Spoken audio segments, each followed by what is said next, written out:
বাংলাদেশের সাম্প্রদায়িকতা একটি জটিল বিষয়, যা ধর্মীয় গোষ্ঠীগুলির মধ্যে সম্পর্কের ক্ষেত্রে বিভিন্ন চ্যালেঞ্জ সৃষ্টি করেছে। চ্যানেলটিকে সাবস্ক্রাইব করার জন্য অনুরোধ করছি। বিস্তারিত। দেশের ইতিহাসে ধর্মীয় উত্তেজনা কখনো কখনো হিংসাত্মক সংঘর্ষের দিকে চলে গেছে, তবে বাংলাদেশ সরকার সাম্প্রদায়িকতা কমানোর জন্য নানা উদ্যোগ গ্রহণ করেছে। বাংলাদেশে হিন্দু সম্প্রদায় একটি উল্লেখযোগ্য অংশ, তবে তারা কখনো কখনো সাম্প্রদায়িক সহিংসতার শিকার হয়েছে। বিশেষ করে ধর্মীয় উৎসবের সময় বা নির্বাচনী মৌসুমে হিন্দুদের উপর আক্রমণের ঘটনা ঘটে থাকে।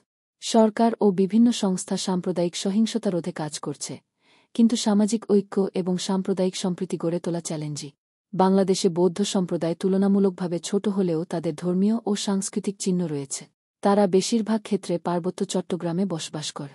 সাম্প্রদায়িক সহিংসতার কিছু ঘটনা তাদেরও প্রভাবিত করেছে, তবে সাধারণত তারা শান্তিপূর্ণভাবে জীবনযাপন করে। বৌদ্ধ সম্প্রদায়ের চ্যালেঞ্জগুলোতে শিক্ষার সুযোগ, ভূমির অধিকার এবং সাংস্কৃতিক সংরক্ষণ অন্তর্ভুক্ত। বাংলাদেশে খ্রিস্টান সম্প্রদায়ও একটি সংখ্যালঘু গোষ্ঠী হিসেবে বিদ্যমান। খ্রিস্টানরা বিভিন্ন ধর্মীয় ও সামাজিক কর্মকাণ্ডের মাধ্যমে দেশের উন্নয়নে অবদান রাখছে, তবে তাদেরও কখনো কখনো সাম্প্রদায়িক সহিংসতার শিকার হতে হয়েছে, বিশেষ করে ধর্মীয় উৎসবের সময় বা রাজনৈতিক উত্তেজনার প্রেক্ষিতে। খ্রিস্টান সম্প্রদায়ের প্রধান উদ্বেগের মধ্যে রয়েছে: ১. ধর্মীয় সহিষ্ণুতা। ধর্মীয় নির্যাতন ও সামাজিক বৈষম্য কমানোর জন্য সচেতনতা বৃদ্ধি এবং সরকারের সক্রিয় ভূমিকা গুরুত্বপূর্ণ। ২. সম্পত্তির সুরক্ষা।